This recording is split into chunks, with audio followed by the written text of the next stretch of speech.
Hi, welcome to That's Jacqueline. I'm Jacqueline. Today I'm speaking with Harvey J Kaye, author of the books The Fight for the Four Freedoms and Thomas Paine and the Promise of America. Welcome, Harvey, and thank you for joining us.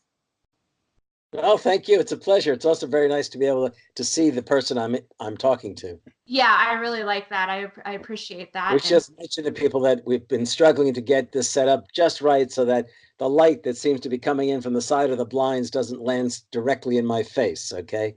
Just so they know. You know, when it looks so like unplanned and unscheduled, it's funny how much planning and goes into making it look unscheduled and unplanned. So yeah, luckily I have a little helper here that helps me do all those things, or I'd probably have a line right in the middle of my face as well. So, but you're good now. So anyways, our subject is death of democracy and the birth of an apocalypse. So I have a new blog, and I have an article kind of about that. We're here kind of talking about the dangers and the things that are facing our democracy and the concerns that we have that democracy is under attack. So, you know, do you have any thoughts about that? Do you think that democracy is under siege? Yeah, in fact, that's exactly the words I would use. I think democracy has been under siege very concertedly for at least 40 years. It goes all the way back to the crises of the 1970s and the rise of what we came to call the New Right, and the coalition between the corporate powers that be and conservatives and neoliberals, which has essentially dominated and shaped American politics, as I just said, for more than 40 years now. And the counterpart to that is the fact that the Democrats turned their backs on the Franklin Roosevelt tradition in the 70s when Jimmy Carter became their presidential candidate in both 1976 and 1980. And they turned their back as well, actually, on working people, on labor unions and the forces that had made, for what it's worth, the United States all the more liberal and social democratic alongside of the other forces that emerged during the 60s. So I think democracy is under siege. And the question is whether or not we can do what our greatest generations in the past have done, and that is radically transform or radically enhance American democracy in order to save it. Yeah, so you make an interesting point. So this show is kind of supposed to be about introducing the common person to politics in a way that they can understand. I think that there's so much representation for politicians and for authors and professional political people, but there's not someone that really breaks it down to the common person in a way that's important to them. You know, you hear a lot of rhetoric about this and that, but it doesn't really ring home. And so I think a lot of people kind of give up because they turn on the news or they read a thing and there's so much information that they're overwhelmed. So, but I think it's what is really interesting is that when I ask people if they think democracy is under attack, they're confused by that. They think that this is a battle that we've already won, that we won it first when, you know, when America became America, and then we won it with all the civil rights fights, that, you know, democracy is open for everybody and that it's available and that our freedoms aren't under attack. And so you make some really good points because, as you know, as I've done some of my research about your book and also, well, books too, and about Thomas Paine, I was really reminded of all of the ways that it's been under constant attack and how this fight is our fight and it's going to be our fight forever. That every generation is going to have to pick up the flag of democracy, march forward, and fight for it because it's never going to just be safe. So in your book, The Fight for the Four Freedoms, you know, it talks a lot about, obviously, about FDR. And I mean, that's all the way back, what, 1940s, right? Early 1940s, correct? We're talking 1930s and 1940s. Yeah, okay. So in that time period, people don't think that democracy was under attack during that time period, but there were so many things that were happening. And during that time is with the Depression and all of that, prior to that, there was a lot of unrest, and there was like the equality was such a so off. I mean, you had the very, very rich and the just like desperately poor, and I mean, so there wasn't a lot of opportunities in general, and FDR had to really kind of remake the whole system. And I think Yeah, that it's not, yeah, yeah. I mean, my seat's going on here. no worries. I think what people need to understand is that the Great Depression of the 1930s didn't just happen. It didn't just happen. From the late 19th century all the way through the 1920s, the United States was divided increasingly between a very rich sort of corporate class and the vast majority of working people. There was yet to be truly what we would think of today as a middle class. And what we need to keep in mind is that as riches accumulated in this corporate class, that for the vast majority of Americans, life truly was a struggle, not unlike that which exists today. Yes. And that struggle propelled them to seek various kinds of solidarity, to create labor unions. But labor unions were not seen as a right of working people. Isn't that crazy? Like today we think of that as just kind of a given. Like, you know, Well, wait. Oh, hold on. You got to hear this, how this works out. I mean, you got to remember that one of the reasons for the Great Depression is what economists said, it was a lack of purchasing power. That is, America's productive capacities were so great, but most Americans couldn't even afford to buy the kinds of goods that that those industries were manufacturing. So the lack of purchasing power is one of the main ingredients to the collapse of, if you like, what was called Gilded Age capitalism. So you've got Franklin Roosevelt running for president in 1932, and Americans are indeed looking for an answer to the crisis they find themselves in. And what Roosevelt was a progressive with a small p, a progressive. And his idea of how to address this great economic and social catastrophe was to empower working people, to raise their wages, to address the question of purchasing power. right? And how do you do that? You create massive public works projects and give people jobs. You create initiatives in which industry and agriculture have to cooperate more. You also, and he actually welcomed the push that he received from working people organized in labor unions, housewives organized in a housewives movement. He welcomed those pushes because it enabled him to take what he called the New Deal, and what we've come to think of as the New Deal, even further in a small d democratic direction than he might first have imagined. So the creation of labor unions, the formation of agricultural cooperatives, the implementation of electrical power into the lives of Southern farmers who had none of it before that. I mean, it was a radical transformation in American life in terms of landscape, in terms of the national infrastructure, in terms of the rights and powers of working people. Social Security was to address the poverty that was endemic to the elderly. Okay, that they suffered in every generation. So the 1930s, in its own way, is a radical transformation, not simply, you might say, to get us out of the Depression, but to make American life freer, more equal, and democratic. Now, they didn't accomplish everything, and they left too many things undone, but it should be a reminder to Americans of what we're capable of doing. And the reason I cut you off before was the fact that these past 40 years, we've seen serious class war conducted by the corporate powers that be and their conservative and neoliberal allies against labor unions. And see, and that was kind of where I was going with it. So people assume that fight has been fought and that battle has been won and that they have something. So you have all of these people walking around the country who believe that they have rights and that they have representation and that they have protections that really they don't have. And I think that's the great lie that's been passed off to so many people, is that you already have these things. You don't have to fight for it. Just go back to sleep.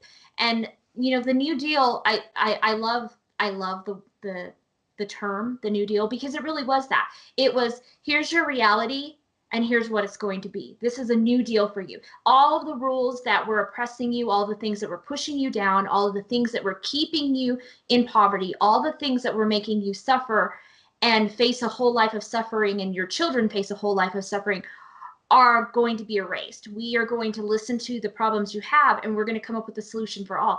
And that, to me, is why FDR is like, so like, if I just hear the word, just is so inspired. Like I get excited about it, like chocolate or something. I, you know, I mean, it's like an instant problem solver because it represents such hope to me that there were all these people who felt like they didn't even have an option, that they didn't have anybody who cared, and that they didn't have any solutions, and that was just their plight in life, and that they had to accept it. And so they just kind of barreled through and tried to get through the lives that they had. And then FDR came in and said, "Nope, we're going to fix this. Let's change this." Well, And okay, now here's an important thing about this, and my book is not specifically about FDR. It's about FDR yes, and the greatest generation. correct. And many people were left out of some of the major benefits and advantages of the New Deal. Okay, African Americans benefited tremendously from the New Deal, but not nearly as much as they should have if there had not been segregation and white supremacy in the South, if there had not been racism in the North. Nevertheless, there were advances. But here's the really important thing about Franklin Roosevelt. And I'm going to bring this right into the contemporary moment in that people say to me, well, such and such a candidate, say, Klobuchar or Harris, or, we can go through the list if you wish. They say they want to be our champions. They're going to fight for us. Mm-hmm. Okay. Which is, by the way, what Hillary Clinton said in 2016. She wants to be our champion. Fight for us. But the fact is that when we listen to candidates, what we want to ask ourselves is, not only they're all going to tell us they want to fight for us. Can you imagine any candidate saying, "I don't want to fight for you"? Yeah, I'm just here for the benefits, the bonuses. Right. The real question is, do they encourage the fight in us? In other words, that to me is the key. When I tweet this every so often, I say, I'll back the candidate who not only says he or she wants to fight for us, but the one who seeks to encourage the fight in us. It's like the teach a man to fish thing. It's you're not just handing him the fish, you're teaching him to have the same hope and have. Well, I don't think of it in teaching terms. I think of it in terms of also even the educator needs to be educated. So FDR, he knew that the only way he could accomplish many of the things that he projected was if American working people pushed him to make it happen. It isn't that he didn't want to do it. It's that, remember, there are lots of forces operating against him. Mm-hmm. So you've got not only the capitalists who are operating against him, and not only Republicans are operating against him. You even had moderate and conservative Democrats that he had to overcome. But if people believe that there are powerful forces ready to push a president, they're going to think twice about how far they go in opposing this. And let me give you two historical examples. So in 1941, Roosevelt gave the speech that's basically at the heart of my book, the four freedoms: freedom of speech, freedom of worship, freedom from want, and freedom from fear. And within days after he delivered that speech, there were various organizations and groups that were approaching the White House, either to support Roosevelt's call for defense industries and for basically raising up Americans to be ready to fight in World War II, possibly. But there were others who didn't immediately offer their services, but who said, if you want this to happen, there are things you have to do for us. And A. Philip Randolph, the great Black labor and civil rights leader, he came to FDR and said, you need to integrate or open the door into the defense industries to Black workers. Okay, and we're marching on Washington. We're going to make this demand. Now, FDR said, well, how many people are you going to bring to Washington? And he expected to hear the number like 10,000. And because there had been talk of 10,000 Blacks coming to Washington. But Randolph said to him 100,000 suddenly. And FDR said, well, I guess we ought to do something about that. Now, everyone tells that story and they say, oh, Roosevelt was pushed into it. But Randolph knew when he walked into that office that Roosevelt would act if he was able to act. And Roosevelt did, in fact, issue an executive order. So a leader can get up and he can say what he wants to say, but if the people aren't going to back him up, that's it. It dies dead in the water. And if people don't back him up and push him, to get another example, when Lyndon Johnson was president, Johnson surprised everyone because he was a Texas Democrat, a Southern Democrat, very powerful one. And when he became vice president, Kennedy basically brought him onto the ticket in order to try to appeal to Southern voters. But no one expected that after Kennedy was assassinated, that Johnson, sorry, I don't know if I said the name Johnson before, but that Johnson would be far more progressive on civil rights than Kennedy would ever be. Johnson was the far more civil rights oriented president. And what did he do? He actually had conversations and consultations with Martin Luther King. And he told King, you need to keep pushing. It's the only way I can get those Democrats in Congress and those Republicans in Congress to realize the imperative of enacting civil rights and voting rights. And they also recruited labor leaders and others to help him lobby to get that to happen. The point is that you need we need to choose as the person who's going to represent us and lead us, not only someone who wants to be our champion in Washington, but who literally will encourage us, inspire, to carry out the fight ourselves. And now I'll bring it to Bernie Sanders. Exactly, yeah. Okay, I mean, in the campaign debates and in the town halls maybe that CNN likes to run, one of the hosts said to Bernie, well, look, what's going to happen if you get elected and the Republicans, and moderate Democrats or whatever, that you have opposition in Congress to pursue these initiatives that you want to pursue, like a $15 minimum wage, free tuition at public colleges and universities, a whole series of what we would think of as progressive initiatives. And Bernie said, well, we're going to have to make sure that Americans are outside the windows of the Capitol building demanding action. That he knew from history, by way of FDR and Lyndon Johnson, that if you want to make things happen, it doesn't take a singular president to make it happen. It takes a president and a people to make it happen. So that brings me to one of the questions I wanted to ask you. What do you think scares people most about the new Green Deal, or Green New Deal? I'm sorry, I'm saying it wrong. Yeah. What do you think it is about that terrifies people? Because I know we hear the word socialism thrown around, and it has its negative connotations from the past. And that's really been a stumbling block at Bernie's feet. But ultimately, the Green New Deal, at least as far as, how I interpret it, is really a very democratic plan. And so I find it really strange when so many Democrats are against it, or against it in part. So what do you think? What is that? Because to me, it's confusing, and maybe it's just because I'm very single-minded about what I want and what I think needs to happen. Okay, well, there are various possibilities, and I think each one of them speaks to part of the question.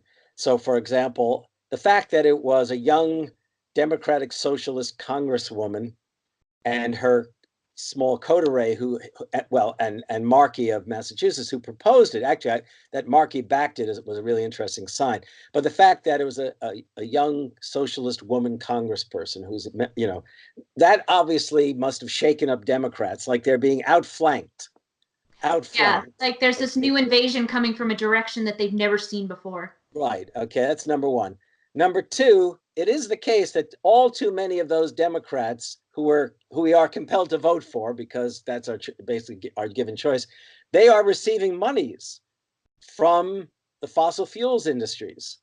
So they're not, if they sign on to the Green New Deal, they're basically signing on to something which will cost them income for their campaigns, campaign contributions. Mm-hmm. Another thing is, a lot of people, I think, are afraid by anything that smacks of a really massive government public initiative. In other words, they just keep in mind that right now the Republicans and capitalists have done such a job on the last 40 years that Americans don't trust government as they once did. And they shouldn't. So, well, they did. Look, they had every reason to believe in their government after the New Deal, after the Second World War. Kind of south from there. And it actually didn't dissipate until the war the class war that was conducted by Republicans and conservatives and corporate executives against government. I mean, look, you're too young, and most people who are going to watch this are too young to realize just how massive the investments were in the 1970s to try to undo not only the democratic surge of the 1960s, but also to undo some of the legacy of the 1930s. I mean, it was massive. Corporations and others went after, they said, got to lower taxes, got to deregulate business. Even Jimmy Carter. Look, Jimmy Carter was like essentially a Republican. Jimmy Carter, and this will upset a lot of people because everyone has this warm feeling about Jimmy Carter. The fact is, Jimmy Carter is one of the worst presidents imaginable for that time. He didn't like FDR. He believed that you had to liberate business. He was the one who first used the word austerity in a speech to talk about, lowering expectations and lowering taxes on business and the wealthy. I mean, it isn't Reagan who started all that. It was Carter who started all that. And the war against government and labor and civil rights and the women's movement begins in the 1970s. So after 40 years of this, Americans have doubts about their own capacity. Look, government's an expression of the people. They have doubts about our capacity to make things happen. They have no sense of history. And by the way, I mean, that's my cause. Well, so that you make some interesting points, because that brings me back to some thoughts I had about something you said. So there's two lies that I feel like that have happened over the last, let's say 70 years. The first lie back, in the Depression was, this is how things are, and this is how they're always going to be, and you just have to accept it. And the second lie now in this last, I'm 44, so I mean, I was a 74 baby, so I understand some of what you're saying, and I mean, I was around. No, you were too young to know. I read back. I read. You were an infant at the time. I didn't get to experience it personally, but I read Good. back. I'm glad you didn't. It was not. Okay. Yeah. No. And I'm actually kind of grateful for that. But the second lie is that these are no longer problems. That we've already won these fights. That we don't have to worry about it. And also, and I guess there's really a third lie, is that there's nothing we can do about it. This is just how it is. Again, so we've gone. Things are the way they have to be. We've gone full circle back to the Depression era, and we're heading that way. That if we keep going on this path, we're going to be back in that. We're going to be back in that spot. The other interesting thing that you said that I was thinking about is when you were talking about purchasing power. So I feel like there's this I have 2 degrees in finance, and I feel like there's this very false idea about what the economy is actually doing based on the numbers versus what the reality of American people is. We assume, and we hear Trump spouts it every day, how wonderful and great and grand and beautiful everything is, and how, we're just supposed to put on our... We know he's a liar. Let's agree. He's a complete liar. So, but I didn't get those rose colored glasses in the mail that he sent everybody else. Apparently I wasn't a Republican, so they didn't come to me. They skipped my house, so I don't see things the way other people see them. But what I do think that is falsely inflating people's confidence, or at least like appeasing them or putting them to sleep, is that they feel like things are kind of okay. Like they have or a certain subset of people anyways. I'm not going to call them out, but think that everything is okay. And I think it comes back to what you're saying, purchasing power. I think these false, all of these corporations, Amazon and Walmart and all of these things that have opened up purchasing power to the poor and to the middle class, make people feel like they're living better lives than they have. They're able to buy a lot for cheap because it's being piped in through China, so I think that it's changing. It's changed perception. I think you might be mistaken about things. People do not feel the affluence that you're attributing to their thoughts. They're not. I think they feel the affluence, but I think it's like they feel just enough. Like I know that a lot of people are very unhappy and they want things to change, but I feel like there's just enough sugarcoating that it's not getting the right people moving. You may be referring to the folks who voted for. No, actually. Yeah, and like I said, it's a let's subset. Not forget. Let's not forget. In 2016, people didn't vote the way they did because they thought things were good. They voted the way they did because they were really pissed off. They were angry. I mean, in Wisconsin, Ohio, Michigan, and Pennsylvania, people voted Republican, not because they were merely Republicans of the past. They voted that way because they wanted to punch in the nose the political establishments. Yeah, and I agree with you there. Look, as I've said to you before, Bernie Sanders would have won in 2016. I would have won. I have absolutely no doubt about that. Yeah. And not only would he have won, but I think he would have changed the whole entire landscape of the country. Because let's not forget, first of all, Hillary Clinton won the popular vote.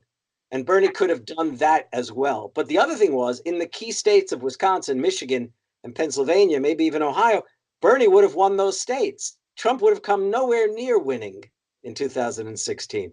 So people were angry. They were not, there was no sense of satisfaction that prevailed. It was a sense of, I'm gonna smack you in the face so you remember it.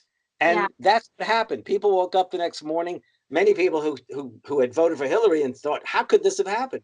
Well, a week before, 2 weeks, I can't remember the exact number of days before the election, I was driving through Green Bay past our convention center. And it's like the third time Trump had come to Wisconsin, and even specifically Green Bay.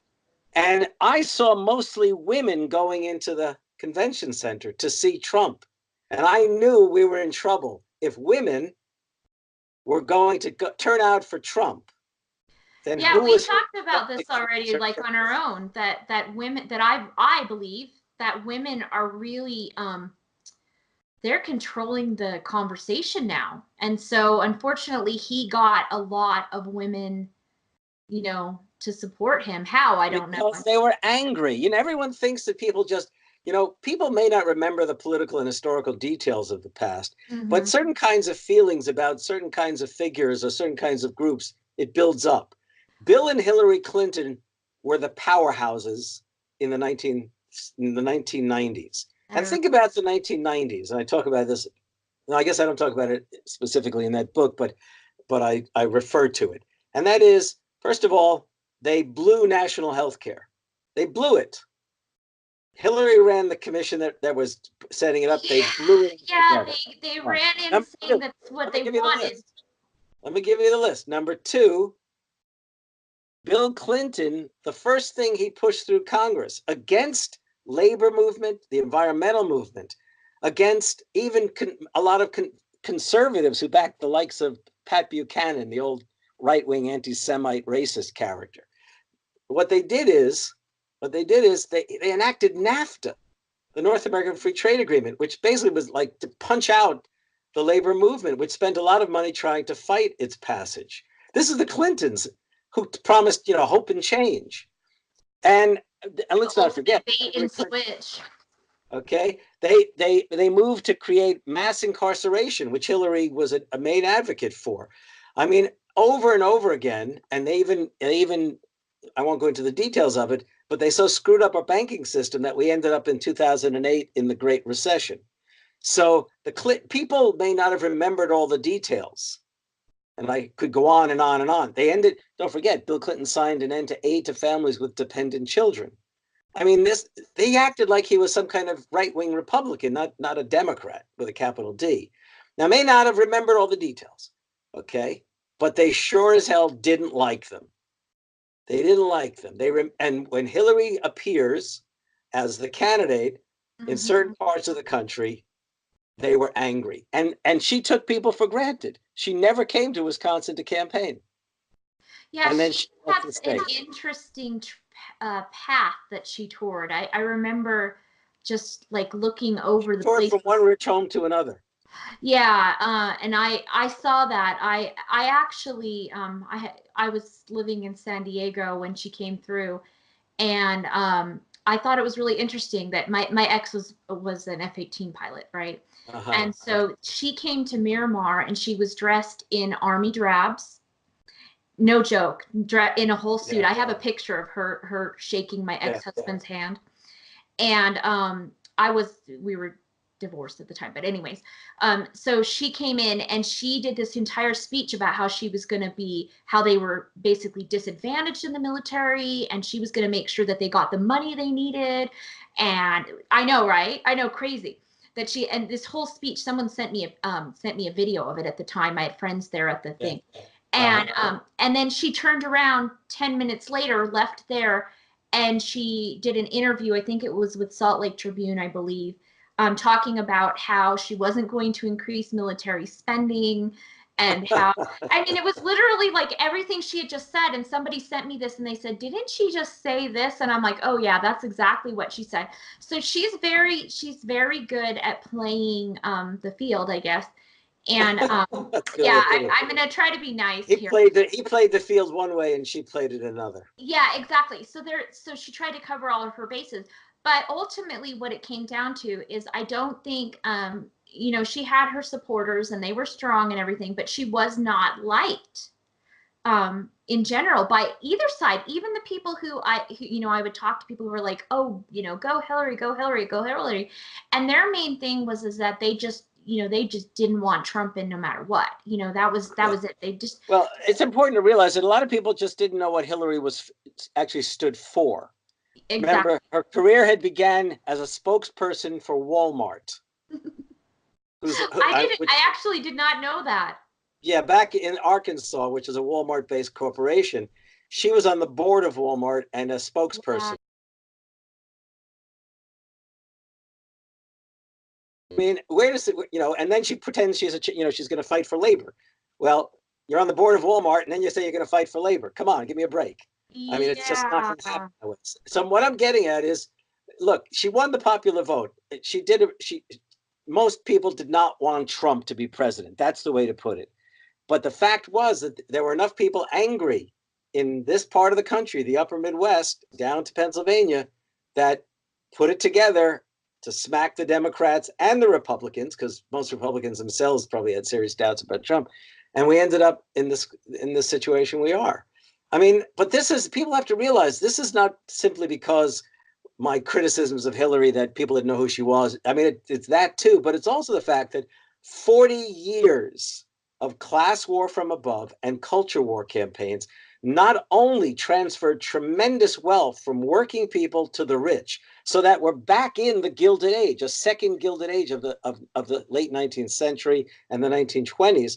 It's also the case that the Republicans over and over again, and Trump became the foremost figure in doing this, pursued culture war campaigns that have divided America by race, by ethnicity, by faith, by gender, over and over again. And we saw it in the ugliest form with the Trump campaign, the preaching of hatred and fear. And I think that's like an excellent point. One of the things, you know, I'm an independent, and so I kind of, I try to see things a little bit more full picture, and but I kind of lean more to the Dem side. But the one thing that I saw about Obama is that people were pushing him through because it was going to be the first African American, and he was going to stand up for minorities, and he was going to right the ship, and all these things that they thought that he was going to do. And that's kind of what his voters like were screaming and shouting behind, and you know, that got him there. And Trump's was kind of the opposite. It was like, we're so pissed that Obama got in and that he changed things up and he rocked the thing, that they were going in just be more of a, just like, you know, we just need to, whatever that was, we just need to make sure that never happens again. And so they went with Trump because they thought he was this strong corporate businessman that could basically cut through all the red tape and barrel his way through. And you know what? They were right in some respects. They were absolutely right, except the fact is that he and the Republicans for the last 2 years have intensified the class war on working people. And the best example of that, the best example of that was their tax cut back in 2017. Yeah. In that tax cut gave even more riches to the rich, basically, and pennies at best to working people. It was class war by legislation. So now that you're bringing that up, that's really important. So now we have all these people who voted for Trump, and they now are seeing it now over the last few weeks. They're seeing their returns come in, or lack of returns, right? Lack of returns. So how do you think that is going to change the vote? I mean, if Trump doesn't get impeached by then, which, you know, I'm hoping he does, obviously, but if he does not, how do you think that's going to affect his voters? Do you think his voters will jump ship to him, to another Republican? Or do you think that they will say, you know what, you're a liar, we're out? Or do you think that they will, and they'll run over to maybe an independent, or maybe to, you know, a progressive? I don't think they'll go full Dem. I don't think that they can handle that. You know, there are lots of possibilities. One is they'll find they'll find politics disgusting because the man who they placed in the presidency so disappointed them that they just won't vote. They won't vote. They may stay home. So, I mean, that by the way, that has been a significant factor in victories at the presidential level. For example, in 1946, working class voters were so disappointed with the post-war Democratic Party performance that they essentially stayed home, and in essence, Republicans took the House and the Senate during those years. Okay, and by the way, which was devastating for labor and others. But here's even more importantly. I didn't vote for Jimmy Carter in 1980. I voted for Barry Commoner, who was leading a third party called the Citizens Party, a progressive force. Jimmy Carter probably lost to Reagan in 1980 because so many working class people were so outraged at Carter's turning their back on them that they just didn't turn out to vote. Now, Reagan might well have won anyhow, but it's possible millions of Americans didn't vote because they were so outraged at Carter's performance. So it's not impossible. And by the way, Clinton might well have done better in these states if more people had trusted her. They didn't. So they may well have not only not voted for Trump, they may have, they just may have stayed home. So where will they go? Where will Trump voters go? Well, first of all, it's hard for people to admit. Don't forget, it's hard for people to admit when they're wrong. So it is possible they won't shift over. They may just stay home. The other possibility is that they're still angry and they'll turn maybe to a more progressive candidate like Bernie, who they probably wanted to begin with, or Elizabeth Warren, if working class men are prepared to vote for a woman. I mean, which I think we're at the point now where if they can't, that they want to go see a therapist. Yeah, that can help. Right? If they can afford it, that's another question. Right. But I think this is going to be the Democrats' year if the Democrats can rally behind a progressive figure and do as I've talked to you before, and I think we mentioned earlier, find a candidate who will not only promise to fight for them, but who will encourage the fight in them. So that's really that's one of the things that I see changing now, is that people are now actually starting to see it again as their responsibility, that they are seeing that the democratic process requires them to show up. It requires them to educate themselves. It requires them to demonstrate when they feel like something has gone wrong. How much do you think that will change this next election? How much do you think that people actually, activating is going to change? Okay, so we all know about the capital R resistance, which is a very amorphous kind of thing, but it manifests itself in very interesting ways. So, for example, the Women's March on the same weekend as Trump's inauguration was a very significant moment in early 21st century history. If you consider it was the largest turnout of American citizens in protest ever. Okay, number one, other than a national strike by maybe the United Auto Workers in the 50s or whatever, it was massive turnout. That's number one. Okay. In fact, it was bigger than that when you think about the millions who marched across the country. The second thing is not in the course of the same year, you had the tragic, or maybe it was in the course of 2018. My sense of time and space under Trump sometimes gets a little confused, but it is the case that you had the March for Our Lives of young people who had reached their limit with the kinds of folks that occupy the National Rifle Association. They wanted gun control. They wanted to feel safer in and out of school. Again, setting historic records for turnouts of young people in particular, but of American citizens in protest. Don't forget, you have these teacher strikes. And by the way, West Virginia teachers are going to stage another strike soon. But you have West Virginia, Oklahoma, and other states where they witnessed massive teacher walkouts. Cities like Los Angeles and Denver, teachers staging strikes. That's not insignificant. We haven't seen strikes on that scale for years, maybe decades. Inspired, of course, by the Chicago teacher strike, perhaps in the late Obama years. But what I'm getting at is there are these kinds of movements that are emerging. Black Lives Matter continue. I mean, I think the question is whether or not, and here I speak to folks like myself, sort of political activists, intellectuals, and others of the left, whether they're fighting liberals or radicals or progressives or democratic socialists. We need to create some kind of unified democratic left so that we can start reminding Americans of who they are, that they are truly progressive, not conservative at heart, maybe even radicals at heart. We need to basically take that resistance and its diverse forces and create some kind of coalition, the kind of coalition that back in the 1970s, the corporate powers that be and the conservatives were afraid of.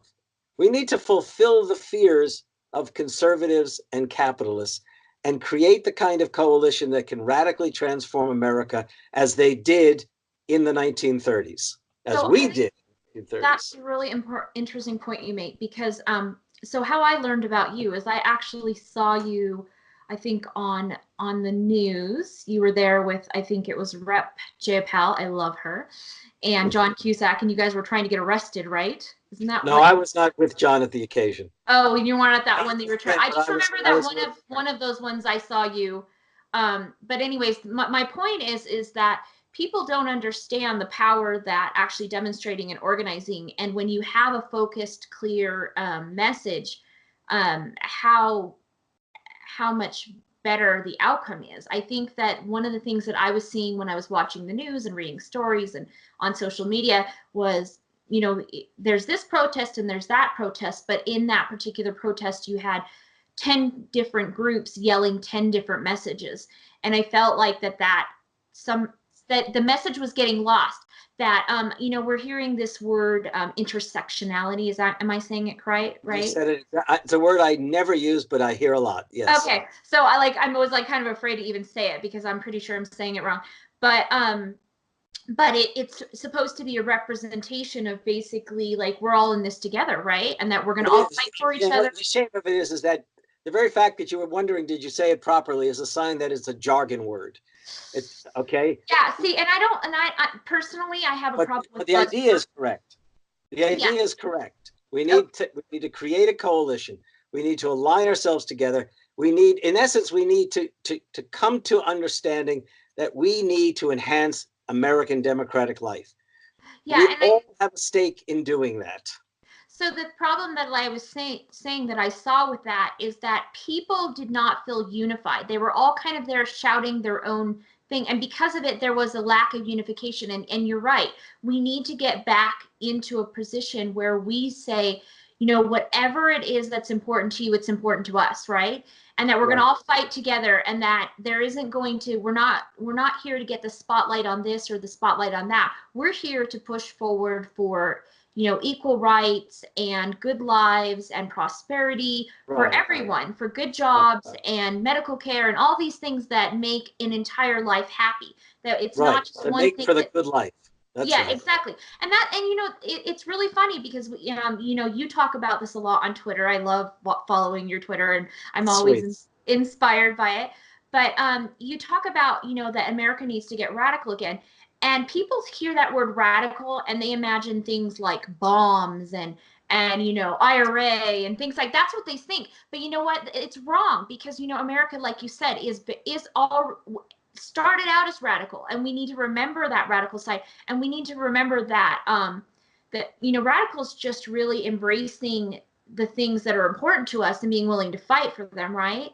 And you know, you may have noticed the tweet that I say about people should read Thomas Paine's Common Sense. Yeah, they should reread the preamble to the Constitution, and the preamble to the Declaration and the preamble to the Constitution. So they hear words like, we have it in our power to begin the world over again, as Thomas Paine said, so that they hear and read the words, we hold these truths to be self-evident, that all men, and we can add women, as the Declaration of Sentiments did in the 1840s, that all men and women are created equal and endowed by their Creator with certain inalienable rights, the right to life, liberty, and the pursuit of happiness.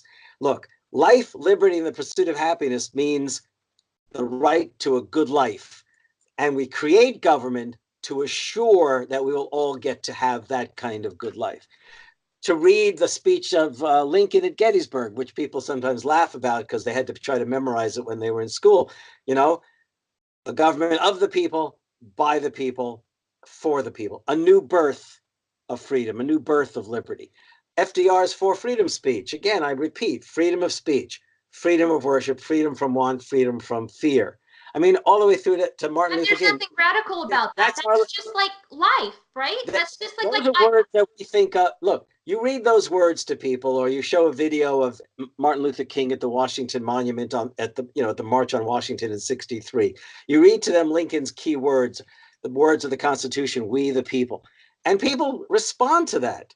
And why do they? And they think, well, I respond to it because I'm a patriot. No, they respond to it because what it means to be an what it means to be an American is to be a radical. Those are revolutionary words, and the trick is for people to come to grips with that reality, that truth that they carry with. Important to remember that every single one of the things and all the freedoms that we have today, every single one of them were considered radical at one time.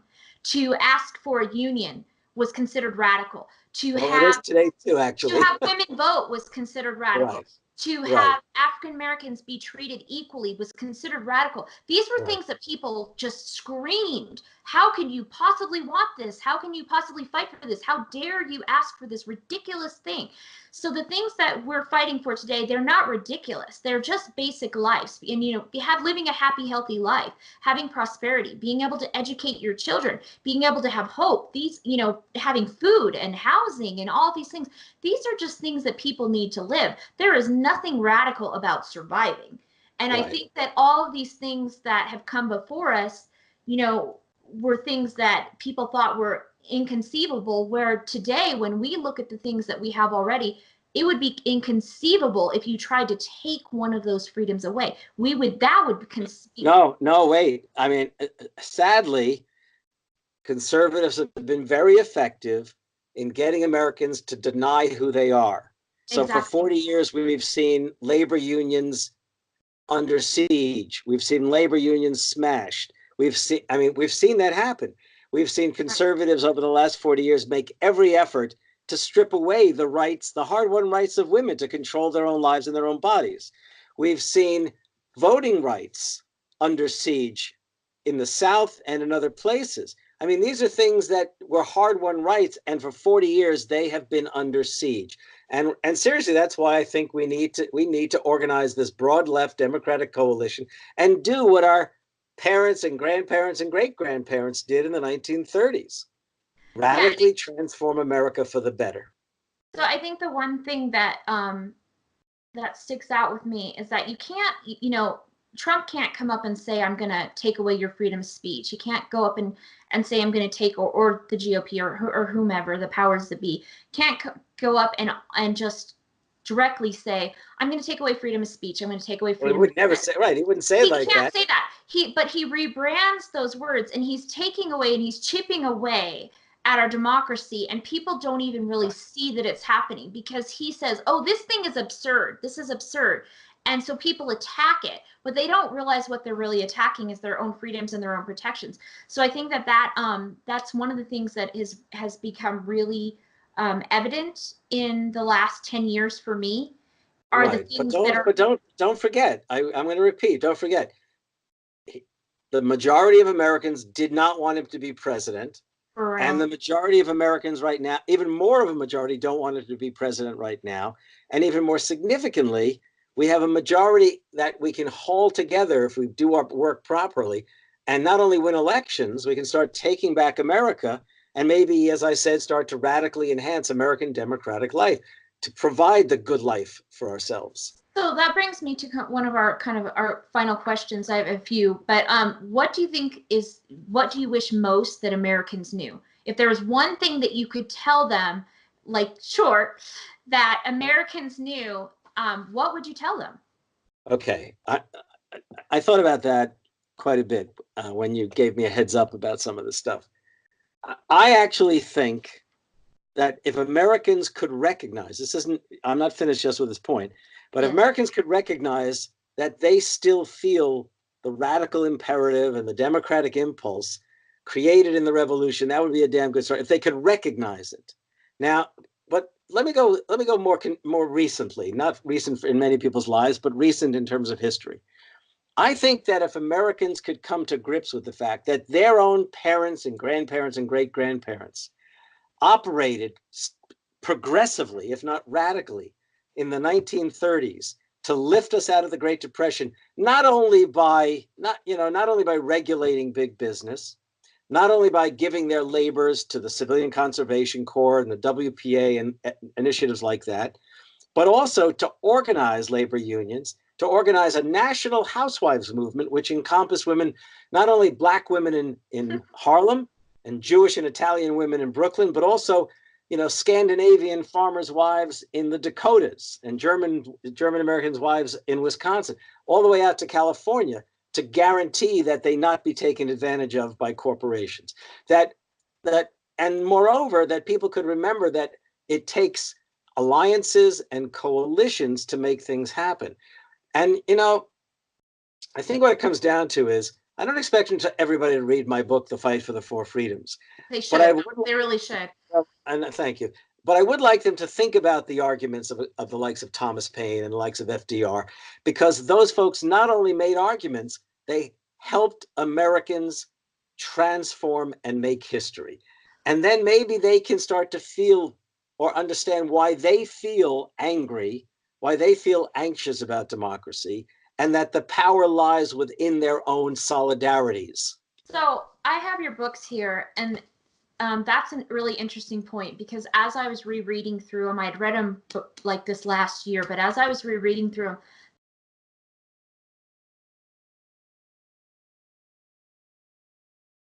storyteller, but I think what it was is that it was like reading a memory.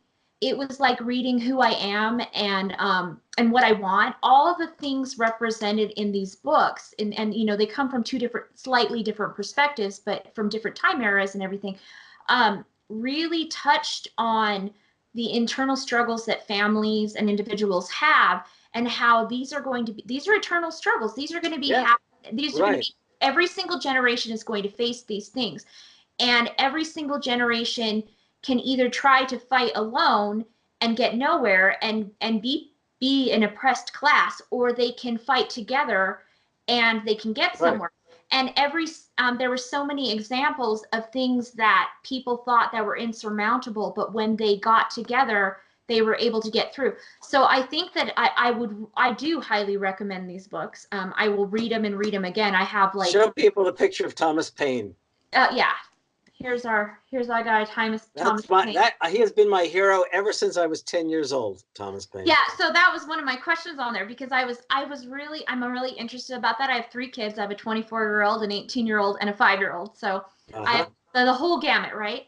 And I'm really interested, about how children get involved in politics, and how they learn to fight for themselves. And it's really important to me to kind of enable my kids to be able to not only be good citizens, but also to fight for the things that they think it's important, and to know that they always can. So tell me a little bit really quickly. So you said he was, when you were 10 years old, yeah, that would take me a little too long to tell you the story, but I'd be happy to. Maybe I'll have you another time we could talk again about specific Thomas Paine. But I will tell you that I think there are 3 things that we can do as parents. Okay.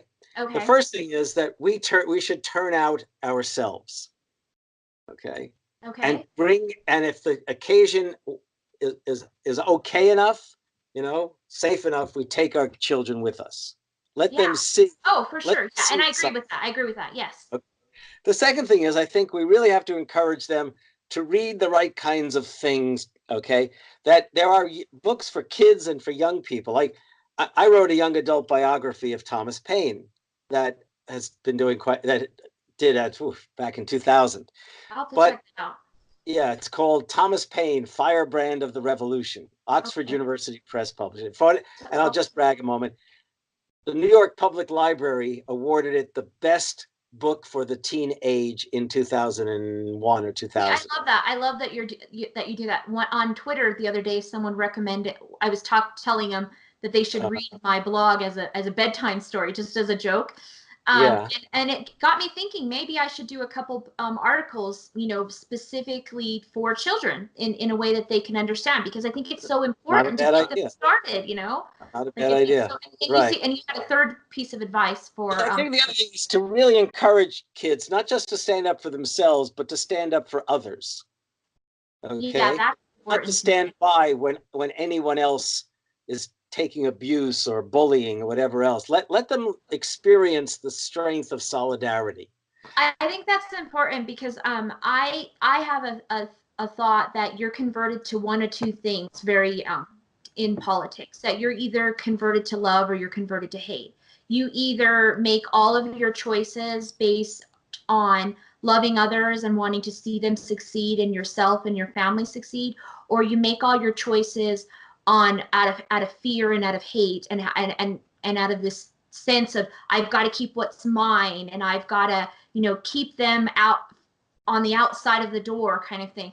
So I think it's really important that, you give your children a very large, I guess, source of information, that you let them read from both sides so that they get a feeling of empathy for the other person.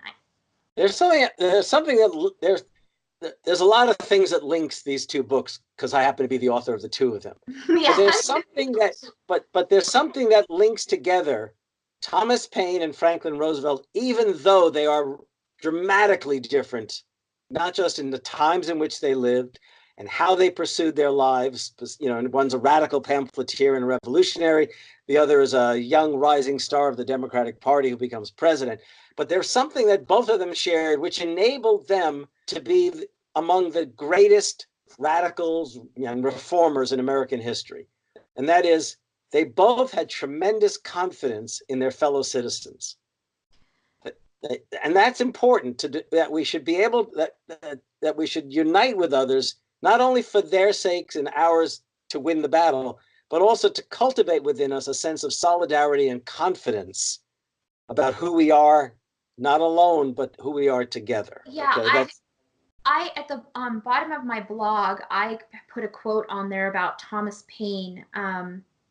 I got it from one of your books, but it was interesting because I sent it to a friend, or I read it to a friend, and I said, "Doesn't this sound like scripture?" To me, it sounded because there was so no, but because yeah. I'm not. By the way, that's not there was laughter. this deep I'm sense of love. laughing. I'm smiling in a happy way because I think I I mean, that's a that great quote. quote was like, love your brother, take care of him. His needs are your needs. We're going, I don't remember his wording. I'm Well, just, Thomas Paine, somebody, people try to accuse him of being an atheist, and atheists are fine. Some of my best friends are atheists, as they say. yeah, The I thing don't about believe Paine that. was he was a I don't deist. believe it. He was a deist. He believed in God. He just did not believe in any of the organized religions that existed. Yeah, I mean, And what he he said actually is, believed in the I golden. believe in God. I believe, and my religion is to do good. Yeah, and that came across so much in that quote. I hope everybody will check out the blog and they'll read that, because that one quote, to me, I read it and I reread it and I reread it again because it meant a lot to me, and I thought that it really touched on what we're here for and what we need to do for our fellow man, and so I thought that was really great. I had a couple of just like for Okay, fun. I have to tell you, I'm going to show everyone I'm a good citizen. I actually have to go vote. Oh, good for We you. have we are choosing the candidates who will run for mayor. So Good. I only have a few Okay. minutes because I got to Yeah. make sure I So, get to the point. I'll end it here. So, well, there's two questions I wanted to ask you. So, what one book just for fun would you recommend to our audience? Not political, Okay, just for and fun. I can tell you the one book is a novel. I don't regularly read novels. I read history because I choose. Yeah. Yeah. You're like a It's historian. a novel by T.H. White, who was an Okay. English writer, titled "The Once and Future King," which Ooh, is basically the story of young Arthur who becomes King Arthur. And it's okay. really a story about justice and the question Okay. of justice. So it Okay, still has that political under theme in there. absolutely, absolutely. Okay. And then what if you had any life-changing piece of advice, what would you give to people? It doesn't have to be political, just anything. I will tell you what my father told me when I was a boy. Okay. Just make sure your friends are smarter than you are. Ooh, I like that one. I really like that. I tend to like want to punch above my class and really get ideas from people who Uh-huh. are greater than Yeah. me. Some people want to be in an even. I like that. I love that. Yeah. My So father was smart that way. So we can talk again happily, but I got to go vote. yeah, for Okay. sure. Well, I don't want to get in the way of your voting because I think voting is extremely important. Thank you. Obviously, that's how you get the right people in. But I just wanted to thank you for coming out, and I want And everybody. please do tell people that that I'd be very happy if they went to the library and picked up the book, or went to a Yeah, and I bookstore online actually and got it. we're going to Yeah. have in the video, we're going to have a link to the books and also to my blog that kind of talks about the death of democracy. There's the links are also there that have a direct link to And Amazon. last but not least, that if anybody does so and would like to talk, at least contact me about them, I'm active on Twitter, as you know. It's Yes. Harvey J Kaye, Kaye. Harvey J Yeah, Kaye. and I'm going to have links to those as well so people can find Okay. you there. I'm so glad that you came and talked to me, and I'm hoping to have you back. There's so much information in these books. I almost feel like they need to be two separate conversations on their own. I would tend to agree. And we really were going back and forth, past and present. We can dwell more in the past or more in the present. I got to run. That was Harvey J Kaye. If you would like to learn more about him, you can find him on my blog, and that's Jacqueline.com under our Death of Democracy article. You can also find him on Twitter under Harvey J Kaye. And hopefully we will have him back on soon to discuss his books, The Fight for the Four Freedoms and Thomas Paine and the Promise of America. Thanks for joining us.